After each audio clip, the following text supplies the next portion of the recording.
Hello, good morning student.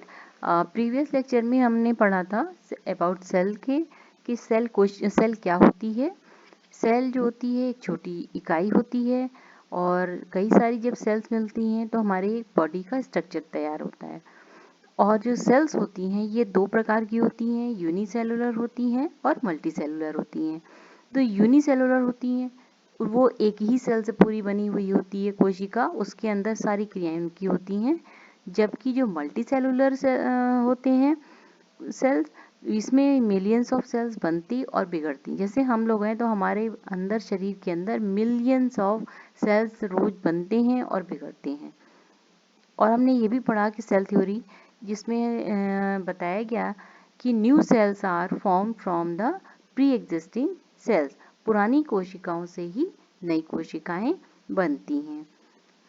और कोशिका सजीवों की एक मूलभूत संरचनात्मक और क्रियात्मक इकाई होती है।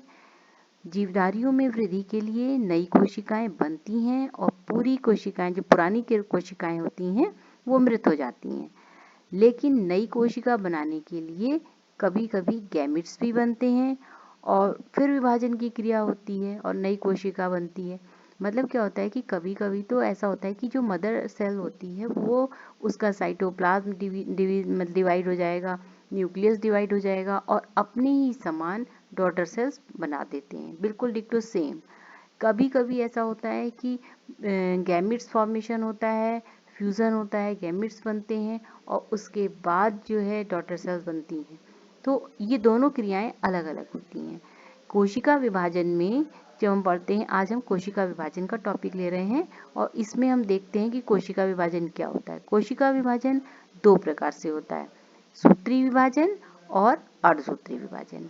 हम यहाँ पे पढ़ रहे हैं सूत्री विभाजन। जो सूत्री विभाजन होता है इसमें प्रत्येक कोशिका विभाजित होकर, मतलब एक कोशिका जो है वो विभाजित होकर के दो कोशिकाओं में समान रूप से बिल्कुल अपनी तरह के समान कोशिकाएं डॉटर सेल्स दो बना लेती हैं। इनमें गुणसूत्रों की संख्या भी सेम होती है जितनी मदर सेल में होती है। अब हम देखते हैं अर्धसूत्री विभाजन। जब हम अर्धसूत्री विभाजन देखते हैं तो हम इसमें अर्धसूत्री विभाजन तब होता है जब लैंगिक जनन होता है, मतलब युग्मक फॉर्मेशन होता है।